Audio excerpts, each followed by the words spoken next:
Oi gente, tudo bem?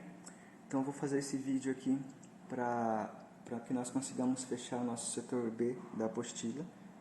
Nós estamos com dois conteúdos, né, ligações químicas e depois a parte de interações intermoleculares.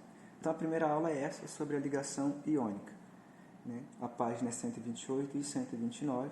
Só para lembrar, quero que vocês completem os plurais das aulas anteriores, desde a capa 1 a capa 2 do setor A. E assim que a gente for terminando e avançando nesse daqui, também quero que vocês registrem as respostas no plural. Então, nessa primeira parte é só lembrar um pequeno conceito, coisa rápida. A gente já viu disso aqui, então é bem tranquilo para nós. Ligação química. Qual é o conceito? A ligação química é algo que os átomos necessitam para que eles alcancem uma estabilidade. Então, quando eu falo de ligação química, eu estou falando disso, de estabilidade. Como? Quem pode muito bem nos explicar como isso acontece é a teoria de octeto. Para lembrar vocês, é quando um determinado elemento alcança em sua camada de valência 8 elétrons, ou no caso exclusivo do hidrogênio, 2, que eles ficam tal e qual os elementos da coluna 18, do grupo 18, que são os gases nobres. Então, através de ligações, eles conseguem alcançar essa estabilidade pela teoria de octeto.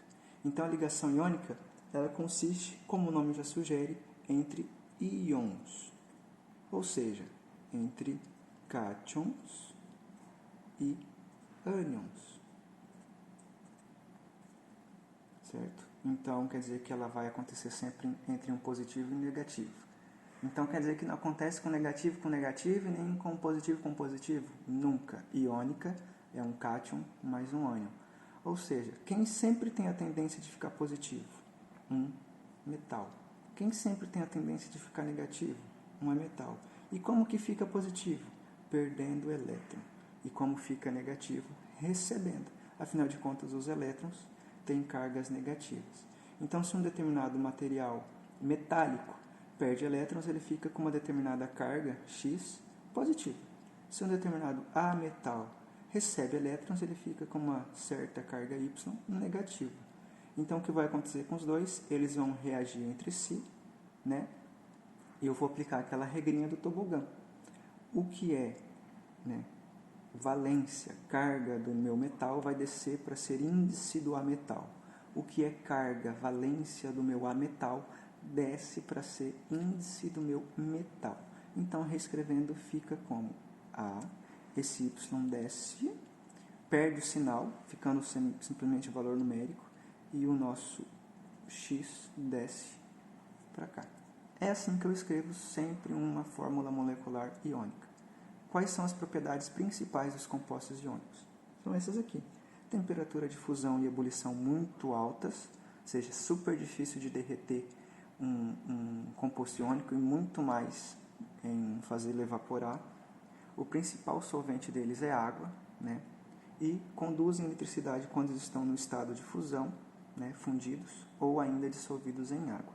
Então, quer dizer que sólido eles não conduzem eletricidade? Não, nunca vão conduzir eletricidade sólidos. Porque quando eu falo de um composto iônico, de uma maneira bem geral, eu estou falando dos nossos sais. São os nossos sais compostos iônicos bem representadinhos, né? Na maioria das vezes, posso simplesmente colocar os sais. Os ácidos e bases também serão? Também. Mas é mais comum eu acabar vendo os sais aqui. Sais, vou colocar aqui ácidos e bases. Tudo aquilo que acontece entre um cátion e um ânion é um composto iônico. Olha aqui alguns exemplos. Vamos explorar eles aqui para fechar essa parte.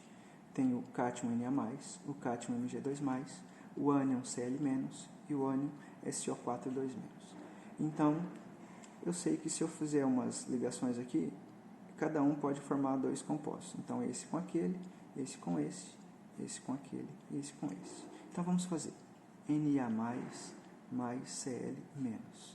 Bom, regrinha do tobogã, 1 desce, 1 desce. 1 para 1, eu não preciso colocar aqui, ó, Na1Cl1, simplesmente NaCl, nosso sal de cozinha, um pernilongo, feito aqui. Aqui eu vou fazer de novo, Na mais SO4, 2 menos. Regrinha do tobogã. Esse aqui desce, então ele vai ficar como tá e esse 2 desce. Então eu vou ter um Na2, SO4. Lembrando que se fosse para descer um valor para multiplicar, seria todo esse composto aqui, certo? Agora do magnésio, Mg2+, mais Cl-, esse 2 vai descer e esse 1- vai descer. Então, o 1 não preciso escrever, MgCl2. Então, cloreto de magnésio. E para fechar, Mg2+, mais SO4, 2 menos, eu vou ter. Esse 2 vai descer e esse também. Então, Mg2, entre parênteses, SO4, 2. Só que perceba, 2 e 2 eu posso cortar. Então, qual é a forma correta disso aqui ser escrito? Simplesmente MgSO4, ficando assim. Sulfato de magnésio, certo? Resolvam os exercícios dessa apostila da capa e resolvam os exercícios da tarefa mínima e complementar dessa aula. E não esqueçam de registrar no plural. No plural. Qualquer dúvida é só entrar em contato comigo, me mandando mensagem no WhatsApp. Ok? Abraço.